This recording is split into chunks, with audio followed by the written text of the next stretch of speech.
Olá, amigos. Estamos felizes que tenham se juntado a nós para o 3ABN Sabbath School Panel. Estamos na lição número 7, o pão e a água da vida, e estamos no terceiro trimestre de 2025. Se você gostaria de obter sua própria cópia da lição Sabbath School, pode fazer isso acessando 3abnsabbathschoolpanel.com. Isso é 3abnsabbathschoolpanel.com. Não vá embora. Voltaremos em breve.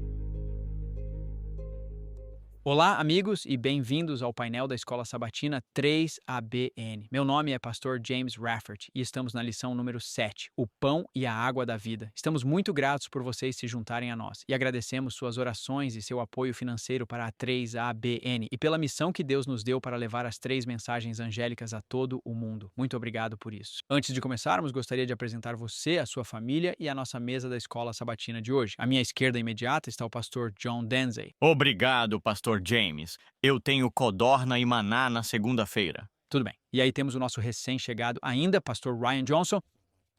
Muito obrigado, Pastor James. Eu tenho a lição de terça-feira, que é a água da rocha. Vai ser algo especial. Certo. E à sua esquerda, minha irmã em Cristo, Shelley Quinn. Minha lição é Jetro e vai ser surpreendente. Tudo bem. E por último, pastor John Lomakang. O título da minha lição: O pão e a água da vida. Antes de começarmos, faremos uma oração. Gostaria de perguntar, pastor Johnson, você gostaria de fazer a oração? Claro. Pai Celestial, muito obrigado por uma oportunidade de passar tempo contigo enquanto passamos tempo em Sua palavra. Há lições aqui para nós, Senhor. Lições para a eternidade. Abra nossas mentes, abra nossos corações e fale conosco. E nos ensine a ouvir. Em Teu nome, oramos. Amém. Amém. Quero lembrar a você, ao começarmos, que se você gostaria de obter cópias das anotações, ou seja, as anotações suplementares que nós, os painelistas, adicionamos à lição, você pode fazer isso acessando 3abnsabbathschoolpanel.com. E uma vez que você se inscreva para essas notas, você pode se inscrever na aba à direita. Uma vez inscrito, você as receberá para sempre. Então, só precisa se inscrever uma vez e continuará recebendo essas notas a cada trimestre. Então, vamos começar nossa aula. Estamos em sábado à tarde. O texto da memória está em Êxodo capítulo 16, versículos 28 a 30. Vamos ler isso e vamos olhar Êxodo 15 e 16, Gênesis capítulo 3, Êxodo capítulo 17, versículos 1 a 7, 1 Coríntios 10, versículo 4, Êxodo 18, versículos 1 a 27 e 1 Coríntios 10 e versículo 11. Para nosso texto de memória agora, Êxodo capítulo 16, começando com o versículo 28, e o Senhor disse a Moisés: Até quando recusas cumprir meus mandamentos e minhas leis? Veja, pois o Senhor lhes deu o sábado, por isso ele lhes dá no sexto dia pão para 2 dias. Que cada homem permaneça em seu lugar, que ninguém saia de seu lugar no sétimo dia. Assim o povo descansou no sétimo dia. Então estamos olhando aqui para os desafios que surgem enquanto o povo de Deus saiu da escravidão egípcia por mais de 400 anos. E Deus está reintroduzindo, se você quiser, aos princípios, às leis, aos estatutos que devem governar suas vidas, um relacionamento com Cristo, um relacionamento com Deus que os leva a obedecer a todos os seus mandamentos e a receber o benefício de seguir Deus em seus caminhos. Hoje vamos olhar especificamente para Êxodo capítulo 15, versículos 22 a 27. Acabaram de cantar a canção de Moisés, a canção de libertação dos egípcios. Os egípcios foram enterrados no mar e eles saíram do outro lado. Estão a rejubilar, estão felizes, estão entusiasmados. E enquanto eles continuam a jornada, eles encontram algumas dificuldades e desafios. Você sabe, é assim na nossa experiência cristã. Você sabe, Deus nos livra de maneiras poderosas dos diferentes testes que enfrentamos, das experiências que temos. E cantamos suas músicas de louvor e agradecimento. E então enfrentamos uma provação e o que acontece? Bem, vamos ler a história aqui. Então Moisés trouxe Israel do Mar Vermelho e eles foram para o deserto de Sur e andaram 3 dias no deserto e não encontraram água.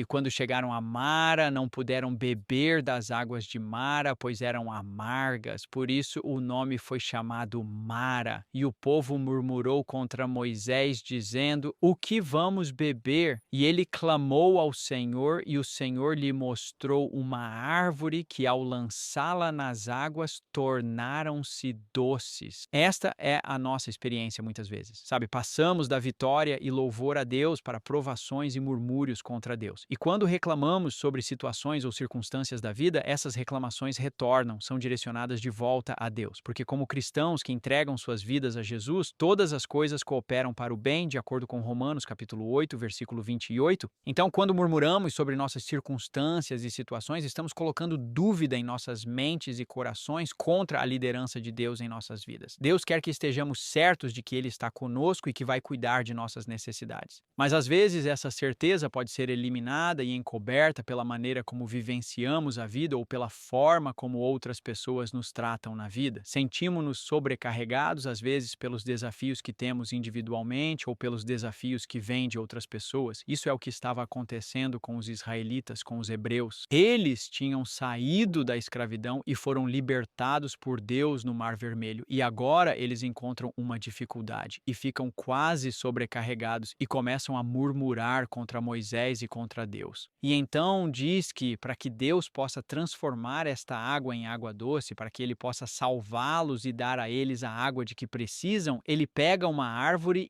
ou Ele manda Moisés pegar uma árvore e jogá-la na água. E, mais uma vez, queremos entrar no Evangelho de Jesus Cristo porque isso é um exemplo, se você quiser. Todas as histórias na Bíblia são exemplos de Jesus Cristo. Em 1 Pedro, capítulo 2, versículo 24, somos informados que Jesus Cristo carregou os nossos pecados em seu próprio corpo, em uma árvore. Estando mortos para os pecados, devemos viver para a justiça por cujas feridas somos curados. Então, a árvore aqui representa o sacrifício de Cristo. Você sabe, quando o sacrifício de Cristo é lançado nas águas da vida, essas águas se tornam doces. Sabe, esta história nos fala sobre o grande sacrifício de Jesus entrando em nossas vidas, se envolvendo em nosso sofrimento, em nossa dor. Ele era um homem de dores e familiarizado com o sofrimento. E as águas da vida se tornam amargas quando as pessoas nos tratam de maneiras que são difíceis de engolir, digamos, certo? Temos dificuldades com a maneira como as pessoas nos tratam e a maneira como nos tratam é difícil de engolir. Mas quando Jesus entra nessas águas, quando ele chega naquela amargura, ele torna essas águas doces. Ele nos ajuda a engolir as dificuldades que temos com as pessoas ao nosso redor ou em nossas próprias vidas, com nossos próprios desafios. Desafios individuais. Sim, então o que vemos aqui é que quando estamos com sede, precisamos de um relacionamento genuíno com Jesus. Porque Jesus nos dá a compaixão, a simpatia, o amor que precisamos. Precisamos olhar para o Calvário, não para as pessoas. Ali podemos ver o coração do céu partido naquela árvore de amor, partido por nós com aquele amor derramado em nossas vidas, em nossos corações, para tornar as águas deste mundo doces. Jesus foi lançado nas águas amargas do mundo. Ele assumiu toda a nossa dor e todo o nosso sofrimento sobre si mesmo, e ele é o único que pode realmente saciar nossa sede. Sim, sua vida, sua morte, seu coração de tristeza, seu conhecimento de nossas mágoas adoça as águas amargas de nossas vidas. Então, Jesus pode adoçar não apenas nossa experiência espiritual e mental neste mundo, mas também nossa experiência física. Você sabe, isso é o que a Bíblia diz enquanto continuamos a ler o capítulo 15 de Êxodo. Vamos olhar o versículo 25.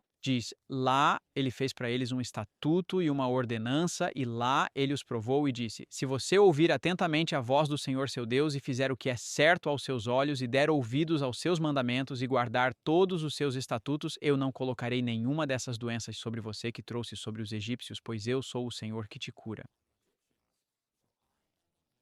Então, Deus tem uma mensagem de saúde. A Bíblia tem uma mensagem de saúde. Ela apresenta um plano simples aqui nestes versos, um plano simples para nos ajudar com doenças. Agora, é interessante entender que a medicina moderna hoje não vai bem quando se trata de curar doenças. Sim, ela é eficiente em diagnosticar muitas vezes e pode prescrever para ajudar a aliviar nossos sintomas. Ela também pode operar para remover ou reparar partes do corpo. Mas quando se trata de realmente curar o corpo, precisamos nos voltar para nosso Criador e Médico Celestial. Se fizermos isso, se ouvirmos diligentemente a voz do Senhor nosso Deus, Ele promete nos ajudar com nossa doença. Ele até diz que não colocará sobre nós nenhuma dessas doenças que encontramos no mundo. Isso nos diz que uma grande porcentagem das doenças está relacionada ao estilo de vida. A estimativa é que mais de 70% das doenças em todo o mundo nos dias de hoje estão relacionadas ao estilo de vida, ou seja, a maneira como vivemos, o que comemos e, eu diria, a maneira como tratamos nossos corpos. Estamos falando de exercícios, estamos falando de sol, estamos falando de ar fresco, estamos falando da maneira como vivemos. 70% das doenças. Portanto, a palavra de Deus é a verdade presente para este tempo. Sabemos que isso é verdade porque no Novo Testamento, 1 Timóteo, capítulo 4, versículos 1 a 6, somos lembrados da necessidade específica de nos voltarmos para a palavra de Deus para obter saúde. Em 1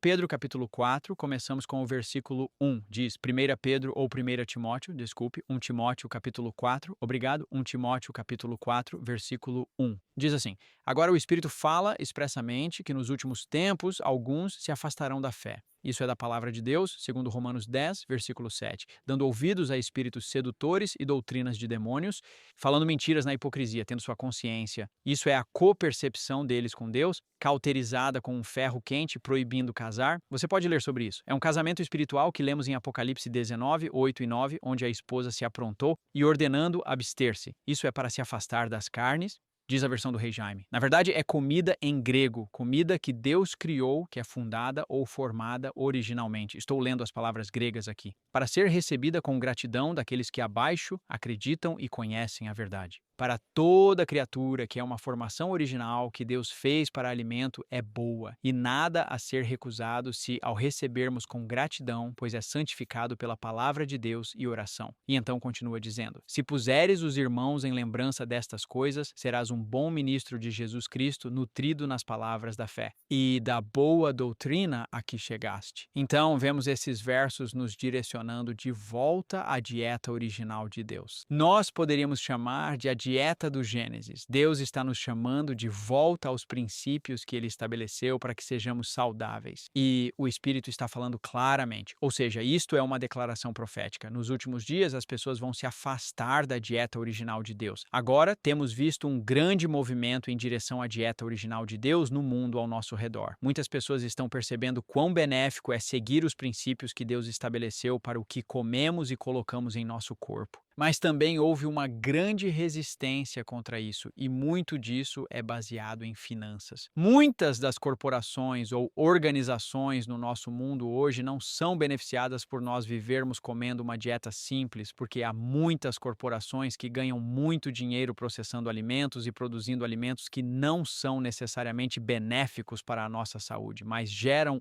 lucros para elas. Queremos seguir os princípios de Deus. Muitas das doenças que vemos no mundo hoje estão relacionadas ao estilo de vida. Foi isso que lemos. E você pode fazer uma pesquisa sobre isso. Minha esposa é nutricionista por conta própria. Ela tem mestrado em medicina funcional. Ela não gosta que eu conte isso a ninguém, então não conte a ninguém. Mas ela fez muita pesquisa. Ela tenta me manter saudável e seu objetivo é nos levar de volta a isso, a uma dieta o mais simples possível. Então, temos uma estufa, temos um pomar, temos um jardim. No verão, nem vamos ao mercado comprar hortaliças. Nós comemos do nosso jardim, do nosso pomar, e eu quero encorajá-lo. É isso que Deus quer para nós nestes últimos dias. Comece uma horta no seu local. Mesmo se você morar em áreas restritas, ainda pode cultivar um jardim em vasos. Nós cultivamos hortaliças, tomates em um vaso e comemos tomates até dezembro. Portanto, a palavra de Deus para nós hoje em Êxodo é a mesma do Novo Testamento. Deus está nos trazendo de volta a sua dieta original para nos manter livres de doenças. Amém. Obrigado, Pastor James. Agora estamos na parte da lição de segunda-feira e o título é Codorniz e Maná. Codorniz e Maná. Vamos passar por alguns versículos aqui em Êxodo capítulo 16. A tarefa é tentar chegar ao versículo 1 a 36, o que não vamos conseguir, mas vamos tentar o que pudermos. Êxodo capítulo 16, versículo 1. E eles partiram de Elim, e toda a congregação dos filhos de Israel chegou ao deserto de Sim, que está entre Elim e Sinai, no 15º dia do segundo mês após terem saído da terra do Egito. Então, toda a congregação dos filhos de Israel reclamou contra Moisés e Arão no deserto. E os filhos de Israel disseram a eles: Ah, se tivéssemos morrido pela mão do Senhor na terra do Egito, quando nos sentávamos junto às panelas de carne e quando comíamos pão até ficarmos satisfeitos, pois você nos trouxe para este deserto para matar toda esta assembleia de fome. Então, aqui estavam eles, estavam com fome e, infelizmente, eles estão dizendo que esta situação é tão ruim que preferiríamos ter morrido, que o Senhor nos tivesse matado no Egito. Então, aqui está a situação que precisamos considerar ao ler esses versículos, porque eles estão reclamando de Moisés e Arão. Quem eram eles?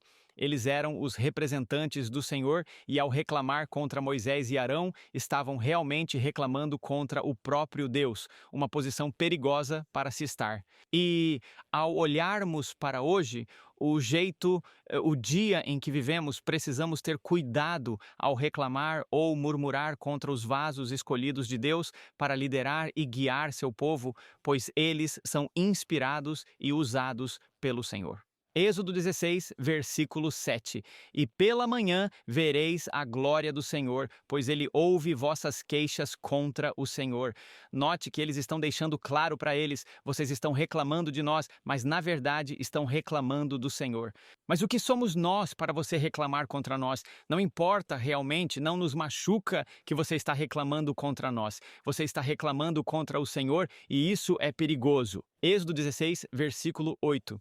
Além disso, Moisés disse: isso será visto quando o Senhor lhes der carne para comer à noite e de manhã pão até se fartar, pois o Senhor ouve suas reclamações que vocês fazem contra ele. E o que somos nós? Suas reclamações não são contra nós, mas contra o Senhor. Então, é muito perigoso reclamar contra o Senhor. Vamos pular para Êxodo 16, versículo 11. E o Senhor falou a Moisés dizendo: ouvi as reclamações dos filhos de Israel, fale com eles dizendo: ao anoitecer, vocês vão comer carne e de manhã vocês serão saciados com pão, e vocês saberão que eu sou o Senhor, seu Deus. Portanto, aqui eles foram prometidos a comer pão e carne, codornizes e maná. Êxodo capítulo 16, versículo 13. Assim veio o maná à tarde e cobriu o acampamento, e pela manhã o orvalho estava ao redor do acampamento. E quando a camada de orvalho levantou, lá na superfície do deserto havia uma substância pequena e redonda, tão fina como a geada no chão. Quando os filhos de Israel a viram, disseram uns aos outros: o que é isso? Pois eles não sabiam o que era. E Moisés disse a eles: este é o pão que o Senhor lhes deu para comer. Assim, eles foram abençoados. Eles foram abençoados e foram alimentados pelo Senhor no deserto. Versículo 16. Isto é o que o Senhor ordenou, que cada um colha conforme a necessidade de cada um homer por pessoa, de acordo com o número de pessoas, que cada um pegue para aqueles que estão em sua tenda. E assim, todos os dias eles deveriam colher para a sua família. Agora, é muito importante o que estamos prestes a ler. E Moisés disse: ninguém deve deixar nada disso até de manhã. Algo interessante está para acontecer. As pessoas são rebeldes, não são? Não somos rebeldes? Todos somos rebeldes, mas aqui em Êxodo 16, 20, vemos o que acontece quando as pessoas fazem o que o Senhor disse para não fazer. Êxodo capítulo 16, versículo 20. Apesar disso, eles não ouviram Moisés. Na verdade, eles não ouviram o Senhor, mas alguns deles deixaram uma parte até de manhã e criou vermes e cheirou mal, e Moisés ficou com raiva deles. Ah, nós não vamos sair hoje. Temos um pouco do dia anterior. Tenho certeza de que estará tudo bem. Mas veja, criou vermes e cheirou mal. E o verso 21 diz, então eles juntavam-no todas as manhãs, cada um de acordo com sua necessidade, e quando o sol esquentava, ele derretia. Que coisa maravilhosa é o que o Senhor faz. Aquelas coisas não apodreceram lá fora, simplesmente derreteram pelo sol. Agora, algo importante aconteceu no sexto dia e vamos ouvir o que a Bíblia diz. Êxodo 16, 22. E assim foi no sexto dia que eles juntaram o dobro de pão, 2 homeres para cada um, e todos os líderes da congregação vieram e contaram a Moisés. Então, ele disse a eles, isso é o que o Senhor falou. Amanhã é um dia de descanso, um sábado sagrado para o Senhor. Assem hoje o que quiserem assar e cozinhem o que quiserem cozinhar e guardem para si tudo o que sobrar até amanhã. Vamos continuar lendo. Então vamos para Êxodo 16, versículo 23. Então ele lhes disse... já lemos isso. Vamos para o versículo 24. Então eles guardaram até de manhã como Moisés ordenou e não cheirava mal, nem havia vermes nele. Então Moisés disse, comam isso hoje, pois hoje é um sábado para o Senhor. Hoje você não o encontrará no campo. Interessante, não é? Durante 6 dias o Senhor abençoou com maná, mas no 7º dia ele não o fez. Durante 6 dias vocês devem recolhê-lo, mas no 7º dia, o sábado, não haverá nenhum. E não havia nenhum. Versículo 27. Agora, aconteceu que algumas pessoas saíram no 7º dia para colher, mas não acharam nada. Desobedeça e pague. Minha esposa costumava dizer isso, desobedeça e pague. E assim essas pessoas não tinham a comida que precisavam para aquele dia. E o Senhor disse a Moisés, até quando recusas a guardar os meus mandamentos e as minhas leis? E eu acho que o Senhor nos diz isso hoje. Quanto tempo você se recusa a obedecer aos meus mandamentos? Quanto tempo você se recusa a obedecer aos meus mandamentos? O Senhor quer nos abençoar mais do que Ele faz, mas estamos limitando o Senhor de nos abençoar. Êxodo 16, 29. Veja, pois o Senhor lhes deu o sábado, portanto, Ele lhes dá no 6º dia pão para 2 dias, que cada homem permaneça em seu lugar, que ninguém saia de seu lugar no 7º dia. Para quê? Para ir recolher maná, pois não haverá nenhum. Assim o povo descansou no 7º dia. Êxodo 16 e 30. Então, o que é que vemos aqui? Vemos aqui uma promessa do Senhor, e o sábado deve ser guardado. O Senhor ordenou isso, não sejamos rebeldes e não o guardemos. Vamos dar uma olhada rápida em Isaías 16, 22 a 23. Vamos tentar voltar para Êxodo 16, mas vamos para Isaías 16, 22 a 23. Porque assim como os novos céus e a nova terra que eu farei permanecerão diante de mim, diz o Senhor, assim permanecerão seus descendentes e seu nome. E acontecerá que de uma lua nova a outra e de um sábado a outro, toda a carne virá adorar diante de mim, diz o Senhor. E assim vemos aqui Isaías 66, Isaías 66, 22 e 23. E assim, de um sábado para outro, no novo céu e na nova terra, continuaremos guardando o dia de sábado. Não foi abolido, não é algo que o Senhor tenha eliminado. Ainda devemos guardar o sábado e faremos isso no céu. Veja o que diz aqui na lição rapidamente. Aqui diz, mana, claro, era um pão celestial que Deus forneceu aos israelitas durante seus 40 anos de jornada no deserto. Com esse presente, ele os ensinou que ele é o criador e provedor de tudo. Além disso, Deus usou sua provisão sobrenatural de mana para mostrar a eles como guardar o 7º dia, o sábado. A cada semana, 4 milagres aconteciam. Primeiro, por 5 dias, Deus dava uma porção diária de maná. Segundo, na sexta-feira, uma porção dupla de maná era dada. Milagre número 3, o maná não estragou de sexta-feira para sábado. E número 4, nenhum maná caiu no sábado. Deus constantemente realizava esses milagres para que o povo se lembrasse do dia de sábado e celebrasse a bondade de Deus nesse dia. Deus disse, lembrem-se de que o Senhor lhes deu o sábado. 40 anos, 4 milagres, louvado seja o seu nome. Amém. Amém. Obrigado, Pastor John. Isso foi muito claro. Vamos fazer uma pausa e ter um momento de missão. Não vá embora. Já voltamos. Olá, eu sou Greg Morricone. Estou tão feliz que você se juntou a mim para um momento da missão 3ABN. A história de hoje é sobre Terry, que mora no Tennessee. Ela cresceu em uma família maravilhosa e frequentava a igreja toda semana com sua mãe e irmãos. Embora nunca tivessem culto familiar, Terry via sua mãe lendo a Bíblia todas as manhãs e noites. À medida que crescia, sua frequência à igreja diminuía de vez em quando, mas ela sempre voltava. Quando Terry se mudou de Nashville, ela continuou a frequentar a igreja, mas desejava encontrar uma mais perto de casa onde pudesse se envolver em atividades comunitárias e eventos da igreja. Ela começou a orar por mais verdade e mais amigos que aprofundassem seu entendimento das Escrituras, mas nunca imaginou como ele faria isso acontecer. Uma noite, ela não conseguia dormir e, em desespero, ligou a TV. De repente, ela viu um homem pregando em uma prisão e ficou fascinada com o que ele estava dizendo. No dia seguinte, ela assistiu aquele canal novamente, ainda sem saber como isso mudaria sua vida. Aquele canal, é claro, era o 3ABN. E, à medida que ela aprendia mais e mais sobre a palavra de Deus, não demorou muito para que ela começasse a questionar tudo o que havia aprendido na igreja. Contarei mais sobre isso no próximo Momento Missionário da 3ABN. Obrigado novamente por suas orações e apoio financeiro à 3ABN. Olá, amigos. Bem-vindos de volta. Espero que vocês tenham gostado do Momento da Missão. Agora vamos para a lição de terça-feira.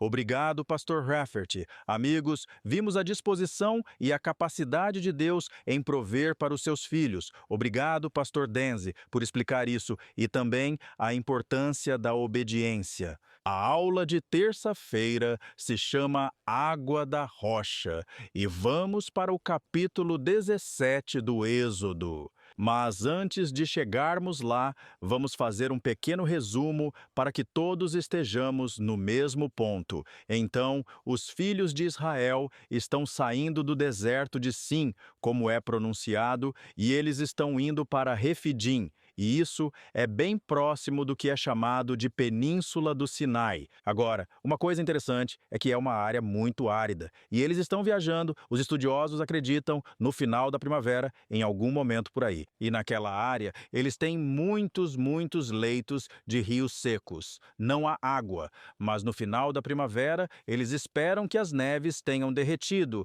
e que haja água no vale. Então, essa era a expectativa. Agora, essas pequenas vias fluviais são chamadas de Wadi. Então, eles estavam procurando água no Wadi. Agora, vamos pular direto para a narrativa aqui e ver o que a Bíblia diz. Está escrito no versículo 1 de Êxodo 17. E toda a congregação dos filhos de Israel partiu do deserto de Sim após suas jornadas, de acordo com o mandamento do Senhor. Eles estão seguindo o Senhor. Quero que você mantenha isso em mente. E acampados em Refidim, e não havia água para o povo beber. Eles esperavam água e não tinham água alguma. Imagine o medo quando a notícia se espalhou pela congregação. Não há água. Ouvi dizer que não há água. Pastor Lomakang, isso é verdade? Imagine a apreensão. E de fato você verá como a resposta à falta de água é um pouco diferente da resposta que tiveram quando estavam ficando sem comida e sentiram que estavam com fome. Sabe, eu vi um astrônomo dizer, eu sou um nerd, não posso evitar, vi um astrônomo dizer que meteoritos têm uma forma de ferro que é extremamente valiosa, uma das substâncias mais valiosas da Terra. Na verdade, o rei Tutankhamon foi enterrado com uma faca feita desse ferro meteórico. Além disso, dizem que se você pudesse pegar um asteroide, encontraria platina e ouro e todos esses valores, mas a substância mais valiosa do universo é a água. Se você conseguir encontrar água, há valor nisso. Então, eu fiz um pequeno cálculo. Estamos falando de, o quê? Cerca de 2 milhões de pessoas, algo assim. Então, coloquei isso no chat GPT, perdão. E eu disse, considerando 2 milhões de pessoas com uma distribuição média de idades, você sabe, pessoas mais velhas, pessoas mais jovens, bebês e desconsiderando completamente qualquer gado ou animais de fazenda, quanta água é necessária a cada dia para sustentar essas pessoas. E o número que veio de volta foi 30 milhões de litros de água. E então disse, e isso permitiria que você tomasse banho, bebesse, cozinhasse. Eu disse, tudo bem, mas se você estiver em escassez de água, você não vai estar tomando banho na água e pode não estar cozinhando com muita água. Então, apenas para beber e sobreviver. E o número voltou 7 milhões de litros de água por dia apenas para sobreviver. E então, eu disse, sabe, você pode colocar isso em termos que eu possa entender? E veio a resposta, 2,8. piscinas olímpicas de água todos os dias apenas para sobreviver e não havia água. Verso 2. Portanto, o povo censurou Moisés e disse: Dá-nos água para que possamos beber. E Moisés disse a eles: Por que brigais comigo? Por que tentais o Senhor? Versículo 3. E o povo teve sede ali de água, e o povo murmurou contra Moisés e disse: Por que nos tiraste do Egito para nos matar, a nós, nossos filhos e nosso gado de sede? E é aqui que chegamos a uma questão interessante. Por que Deus levaria os filhos de Israel para o deserto se ele sabia que não haveria água? Bem, ele está testando os filhos. Deus realmente nos testa, mas se você ler o texto, a resposta está lá. Mas aqui estão algumas outras coisas que me incomodavam quando eu era mais jovem. É um pecado ter sede? Você chega a um ponto de tanta fé, pregador, que não sente mais fome, que a dor simplesmente escorrega das suas costas. Onde está o erro aqui, hein? Qual é o problema aqui? Bem, se analisarmos as palavras que são usadas, vemos que há uma certa escalada.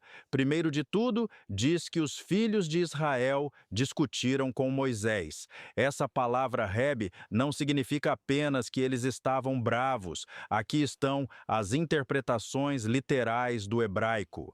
Eles lutaram com Moisés, e eu gosto disso, empurrar, agarrar. Você acha que eles poderiam ter empurrado o velho, confrontado ele, empurrado um pouco porque não tinham água? Bem, vamos ver o versículo 4. E Moisés clamou ao Senhor, dizendo: O que farei a este povo? Estão quase prontos para me apedrejar. Pastor Denzi, eles queriam apedrejar Moisés quando estavam com fome? Isso teria sido terrível, não teria? Lá, eles estão prontos para matar o homem. E eu quero que você perceba que apedrejamento, isso é diferente de uma pessoa se aproximar e te esfaquear pelas costas. Apedrejamento é um processo comunitário. Todos estão envolvidos. Está ficando intenso agora. Podemos ver que as coisas estão escalando. Posso ver que eles podem ter empurrado o velho. Certamente ficou na cara dele, realmente gritando e ficando descontente com Moisés. E então, a outra coisa, isto é interessante, diz que eles murmuraram contra Moisés. Agora, essa palavra é lum. Lum contra murmúrio. Significa resmungar, mas a maioria dos significados para lum é eu adoro isso, parar ou permanecer. Eles disseram: não vamos nos mover até conseguirmos nossa água. Agora, lembre-se, eles não estavam se movendo sem rumo, eles estavam seguindo o Senhor, então vamos apenas substituir isso. Nós não seguiremos Deus até conseguirmos nossa água. E então, a outra coisa. Isso é interessante. Eles disseram a Moisés: dê-nos água. O que eles esperavam que Moisés fizesse? Não havia água. O que é que eles estão dizendo? E é por isso que Moisés diz: vocês estão tentando o Senhor. Eu gostaria de ir para Mateus, e este é um texto com o qual todos vocês estão muito familiarizados, se eu conseguir pegar minha Bíblia aqui. Ouça isso. Este é o capítulo 4 de Mateus. Vou começar no versículo 1. Então, Jesus foi levado pelo Espírito ao deserto para ser tentado pelo diabo. Versículo 3. E quando o tentador veio a ele, ele disse: se tu és o Filho de Deus, ordena que estas pedras se tornem pão. Mas Jesus respondeu e disse: está escrito, o homem não viverá só de pão, mas de toda palavra que sai da boca de Deus. Amém. Versículo 5. Então o diabo o levou à cidade santa, colocou-o no ponto mais alto do templo e disse-lhe: tenha piedade. Se tu és o Filho de Deus, lança-te daqui abaixo, porque está escrito que ele dará ordens aos seus anjos a teu respeito e eles te sustentarão em suas mãos.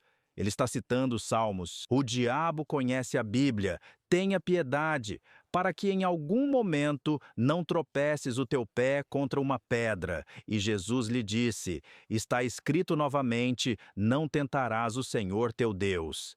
E quando essa palavra é inserida, percebemos que o que os filhos de Israel estavam dizendo era: se você é Deus, se você tem isso sob controle, nos dê água. e isso é um pecado. Bem, vamos continuar. Versículo 5, de volta a Êxodo 17, e o Senhor disse a Moisés: vá antes do povo e leve contigo os anciãos de Israel.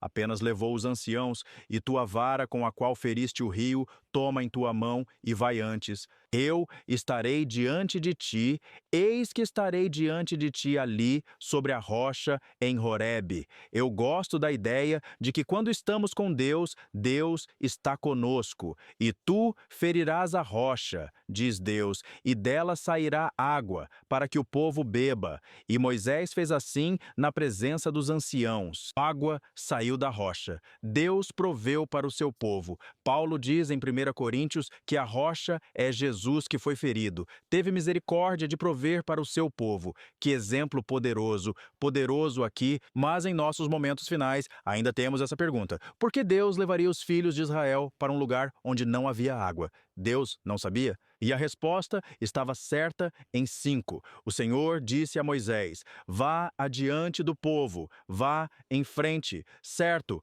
Abor Lipni. Isso significa vá à frente do povo. E, se a rocha estava à frente das pessoas, isso significa que Deus estava sempre os guiando até a rocha. Era para lá que eles estavam indo, mas as pessoas precisavam ser um pouco mais pacientes e confiar no Senhor. E você, pela graça de Deus.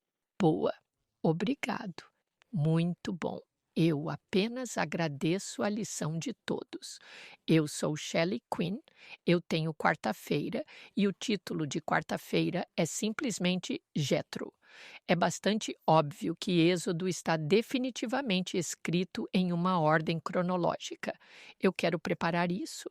Demorou mais de 2 meses para que a multidão de pessoas com todos os seus espólios, depois que saíram do Egito, chegassem ao Monte Sinai. Eles não chegam ao Monte Sinai. Nós estamos olhando para Êxodo capítulo 16, é onde estamos começando. Eles não chegam ao Monte Sinai, ao deserto de Sinai, até Êxodo capítulo 19. As escrituras registram 4 paradas ao longo do caminho. Vimos Johnny falar sobre 3 dias de viagem. Eles chegaram a Mará, as águas amargas. Eles reclamaram. Deus graciosamente curou. Isso é Êxodo 15, 23. Continuando em frente, eles acampam em Elim. Esse é o segundo ponto antes de avançarem no 30º dia para o deserto chamado Deserto de Sim.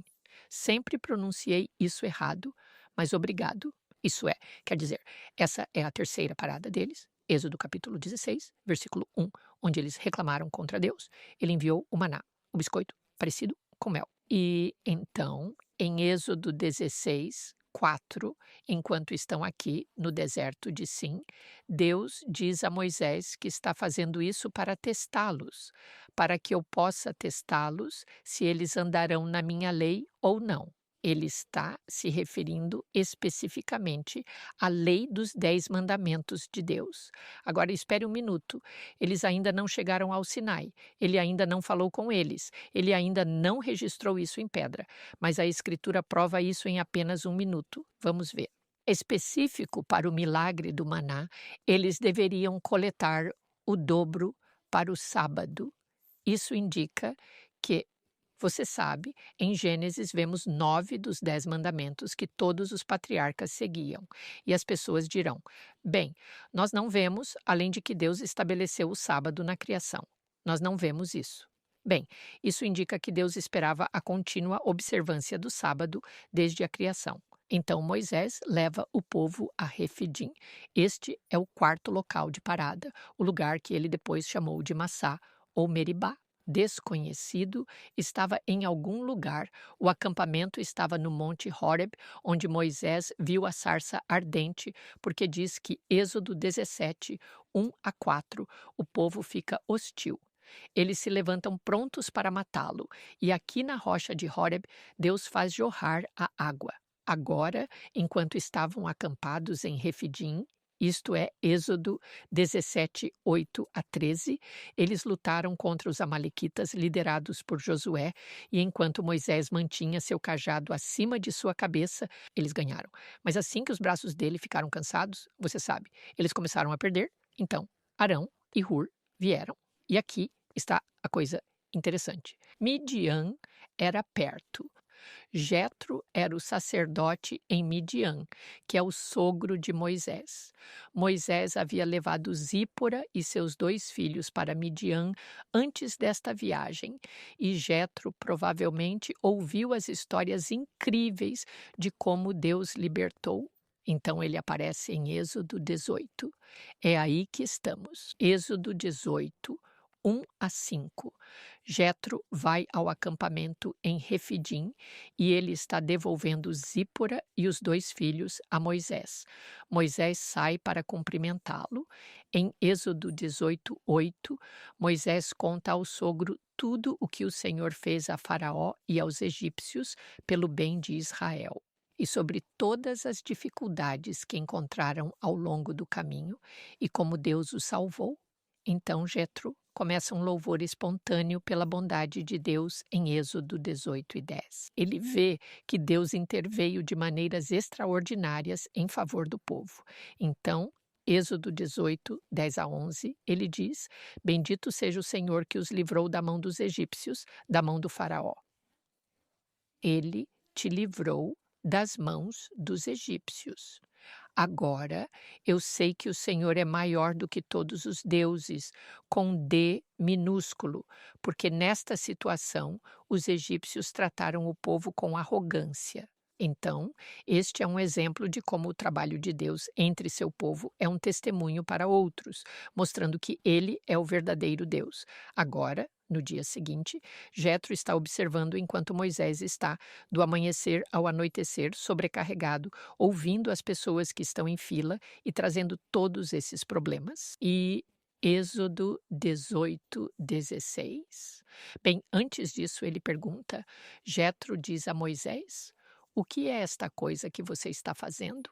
E Moisés, em Êxodo 18, 16, explica que o povo veio a ele para consultar a Deus. Ele julgou os casos das pessoas, tornando conhecidos. Esta é a citação do versículo 16, Êxodo 18, 16, tornando conhecidos os estatutos de Deus e suas leis. Agora, lembre-se, eles ainda não tinham chegado ao Monte Sinai, então quais leis estavam em vigor naquela época? São os mesmos mandamentos que Abraão e os patriarcas seguiram. Na verdade, quando Deus renovou a aliança com Isaque, sabe o que ele disse em Gênesis 26, versículo 5? A base para renovar a aliança de justiça pela fé e a aliança abraâmica com Isaque, ele diz, porque Gênesis capítulo 26, verso 5, Abraão obedeceu a minha voz, ele guardou o meu encargo, meus mandamentos, meus estatutos e minhas leis. Então, o que vemos aqui, Deus nos criou com livre arbítrio, certo? E ele governa com amor. Então, sua justiça exigiu desde o início que ele definisse suas expectativas de amor. Para ser justo com a humanidade, ele teve. Deus sagrado teve que estabelecer limites para definir o amor e o tipo de conduta humana que ele esperava imediatamente, certo?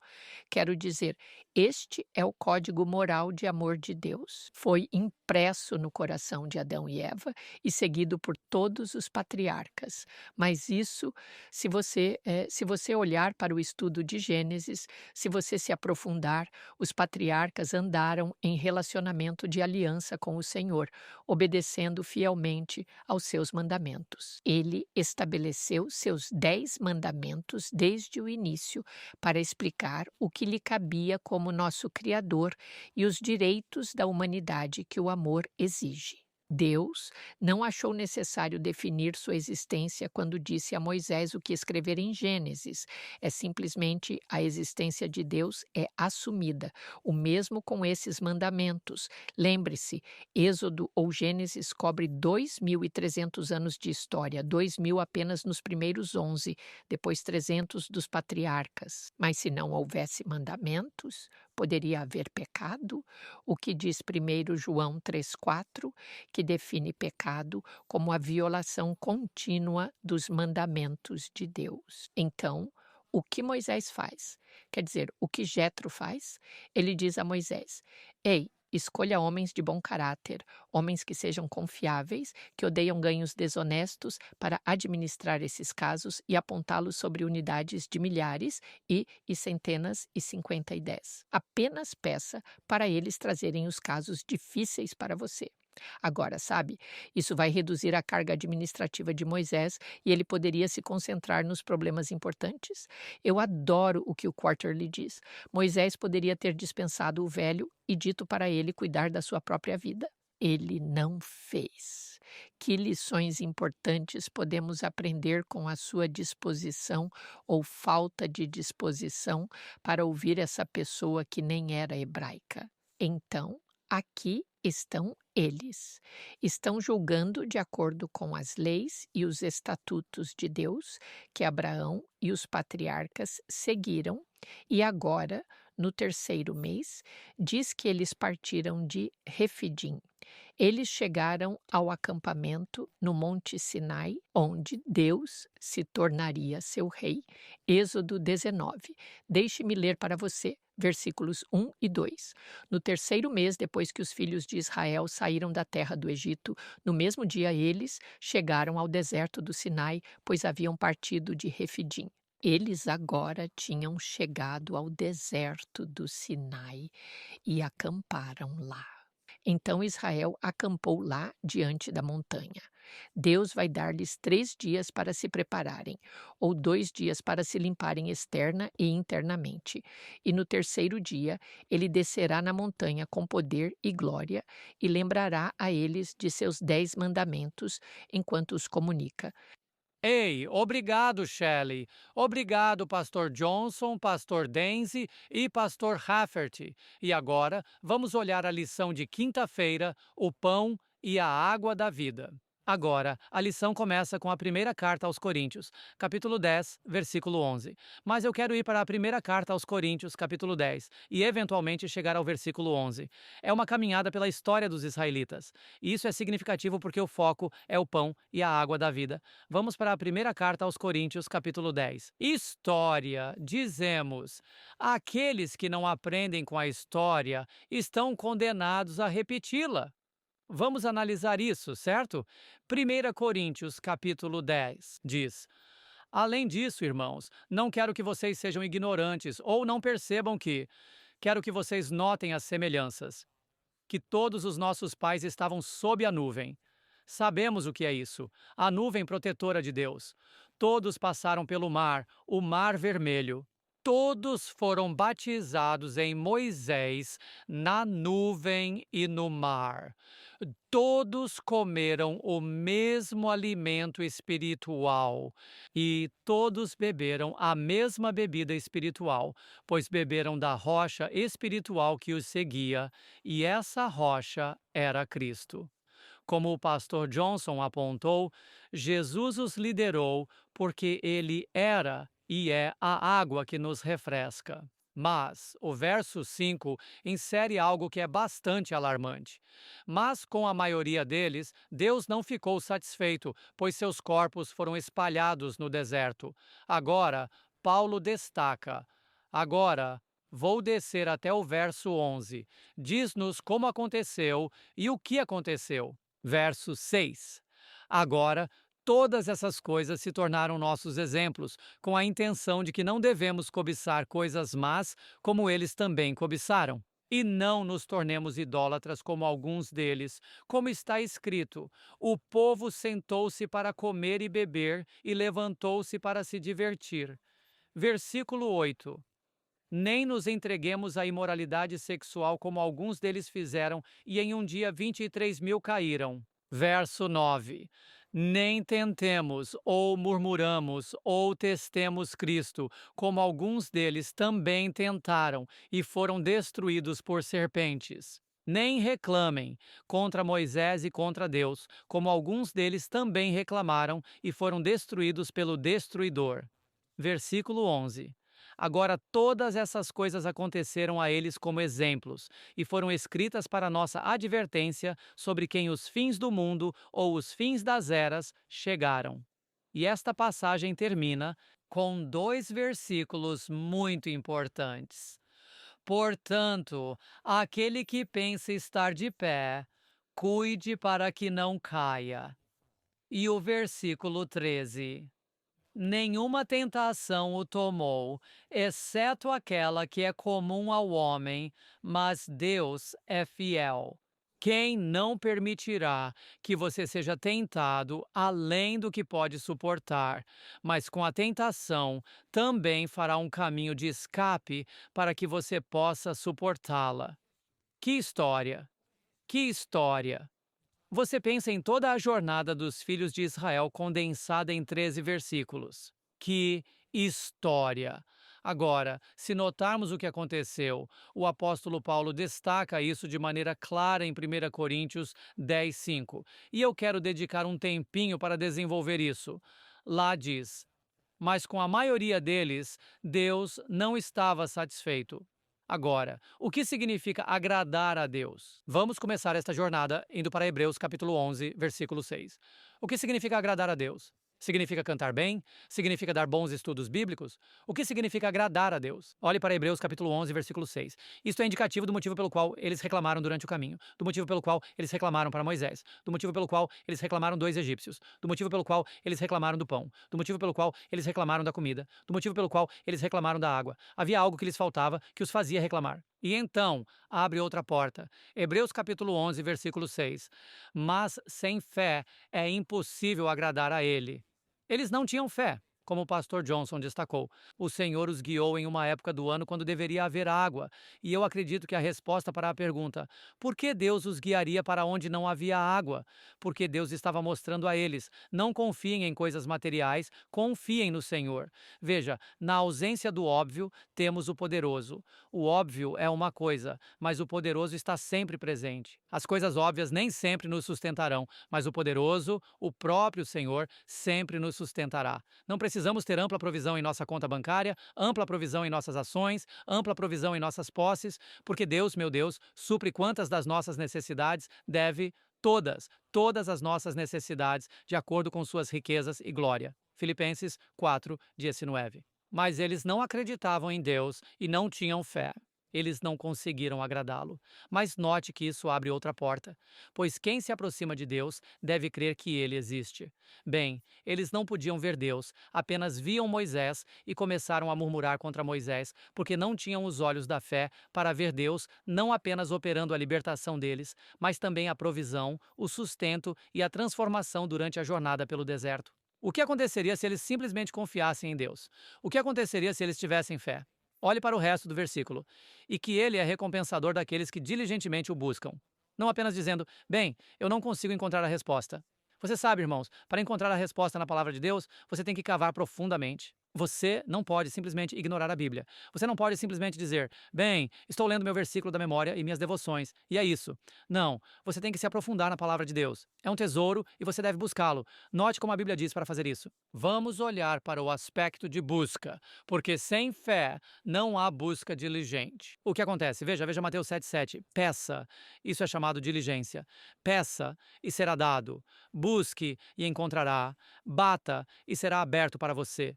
Note, isso denota diligência. Não pare apenas. Bem, não consigo encontrar a resposta. Bem, não vejo a resposta para o meu dilema. Não consigo encontrar a resposta para a minha falta. Não sei se conseguirei um emprego. Deus pode realmente prover? Quer dizer, Ele me tirou. Deus pode me levar pelo resto do caminho? Você não está perguntando. Você não está buscando. Você não está batendo. Isso é diligência. Não é um ato único. É contínuo. Não é apenas contínuo. Tem seu lugar. Não pode ficar em segundo ou terceiro lugar. Vamos olhar o capítulo 6, versículo 33 de Mateus. Você tem que buscar em um período específico. Mas busque primeiro o reino de Deus e sua justiça. E quanto à sua provisão? Quantas coisas, Shelley! E todas essas coisas vos serão acrescentadas. Os filhos de Israel não buscavam a Deus primeiro. Eles procuravam por comida, procuravam por água, procuravam por alívio do calor do dia, do frio da noite. Eles não estavam buscando a Deus. É por isso que sempre reclamavam e murmuravam contra Moisés. Por fim, por que não conseguiram encontrá-lo? Vamos olhar Isaías 55, versículos 6 e 7. Isso é tão pertinente ao motivo pelo qual Deus disse a Moisés mais tarde: O povo que você tirou do Egito, você cuide deles. Eles irritaram tanto Deus que sua presença foi retida por um momento. Busque o Senhor enquanto ele pode ser encontrado. O que está sendo sugerido é que há momentos em que Deus não será encontrado. Clame a ele enquanto está perto. Note, isso está falando sobre Deus ter um tempo com o qual devemos nos alinhar. Não podemos simplesmente dizer, bem, eu vou buscar o Senhor quando eu precisar dele. Lembre-se do que, acho que foi Félix ou Agripa que disse, eu vou chamar você. Acho que foi Félix que disse, eu vou chamar você em um momento conveniente. Eu vou esperar até que tudo tenha dado certo para mim e então chamarei você.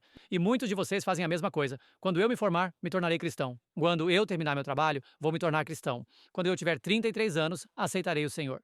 Alguém uma vez me disse, vou aceitar Jesus quando tiver 33. Agora eles estão bem nos seus 60, quase 70, e ainda estão vivendo para o mundo. Busque o Senhor enquanto ele pode ser encontrado. Invoque-o enquanto ele está perto. Mas isso não é a única coisa, e é por isso que os israelitas tiveram dificuldade. Deixe o ímpio abandonar seu caminho e o homem injusto seus pensamentos. Deixe-o voltar ao Senhor, e ele terá misericórdia dele e ao nosso Deus, porque ele fará o quê? Abundantemente perdoar. Então você vê, eles não conseguiram o pão e a água de que precisavam porque se concentraram no pão e na água.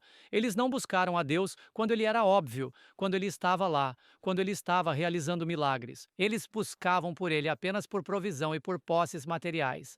Não o procuravam por força espiritual, não o procuravam para fortalecer sua fé. E é por isso que Jesus deixou muito claro: Estou te levando de onde te encontrei para onde sei que você precisa estar.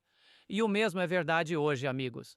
O Senhor nos vê onde estamos e está nos guiando para onde sabe que precisamos estar. Mas aqui estão as condições, João 14 e versículo 6, antes de eu prosseguir. Jesus disse a ele: Eu sou o caminho, a verdade e a vida. Ninguém vem ao Pai, exceto por mim. Você quer pão e água? Vá por Jesus. Ele é o pão e ele é a água. Busque-o primeiro. Amém. Amém. Tanta verdade no livro do Êxodo. Estou muito feliz que você se juntou a nós. Vamos ter alguns minutos para algumas considerações finais. Obrigado, Pastor James. Gostaria de deixar com você o Salmo 34. Ele diz no versículo 10: Os leõezinhos passam necessidade e sofrem fome, mas aqueles que buscam o Senhor não terão falta de nada bom. E vemos o povo de Israel precisando de alimento e Deus providenciou para eles. O Senhor também proverá para você o que você precisa. Amém. Amigos, não é pecado ter sede, não é pecado sentir dor ou até clamar ao Senhor, mas na nossa sede, na nossa dor, no nosso clamor, continuemos a confiar que Deus está nos guiando para onde Ele quer que estejamos. Amém e amém. Por alguma razão, o que vem à minha mente, eu só preciso dizer isso. O tema unificador da Escritura é que Deus é um Deus que faz e mantém alianças. Ele faz e cumpre todas as promessas. Isso não é um contrato, mas quando Ele nos convida para um relacionamento de aliança, Ele tem expectativas de amor e lealdade. E aqui em Hebreus, no Novo Testamento, Hebreus 10:36, diz: vocês precisam de perseverança para que depois de terem feito a vontade de Deus, isso significa quando vocês estão andando em obediência, você pode receber a promessa. Isso é tão importante para nós lembrarmos. Deus espera obediência por amor. E, por fim, o Senhor dá o exemplo da mulher no poço. A mulher, para mim, representa a igreja. Buscando sustento sem Jesus, ele disse a ela: Assim como diz a igreja hoje, quem beber desta água terá sede novamente. João 4:13 a 14. Mas quem beber da água que eu lhe der, nunca terá sede. Hoje, busque seu refresco, sua renovação e seu avivamento daquele que nos dá a água da vida. Amém. E o nome dele é Jesus. Amém. Amém. E novamente vamos para o Apocalipse, capítulo 17, versículo 15, onde nos é dito que uma mulher é apoiada pelas águas, os povos, nações e multidões deste mundo estão olhando para uma mulher na igreja para suprir suas necessidades nestes últimos dias. E mais uma vez somos lembrados da história do Êxodo, que Deus não quer que olhemos para o mundo para suprir nossas necessidades, mas que olhemos para Jesus. Quando as águas deste mundo, quando as pessoas deste mundo decepcionam, quando te dão experiências amargas, olhe para Jesus, que foi crucificado por nós em uma árvore. Permita que esse sacrifício adoce sua vida e seu coração. Na próxima semana, vamos examinar o pacto no Sinai. Estamos quase lá. Shelley acabou de nos levar até as fronteiras do Sinai. Vamos analisar o pacto no Sinai, o antigo pacto, e entender exatamente o que isso significa em nossa experiência religiosa. Então, estamos ansiosos para continuar nosso estudo na próxima semana. Vamos encerrar agora com uma palavra de oração. Pai Celestial, muito obrigado por guiar nossas mentes e nossos corações enquanto estudamos essas lições em Êxodo e traçamos paralelos com o Novo Testamento repetidamente. E, claro, chegando aos pés de Jesus, a rocha da nossa salvação. Obrigado porque Ele adoçou as águas amargas desta vida e que Ele continue a adoçar e dirigir nossas vidas. Nós oramos em nome de Jesus. Amém.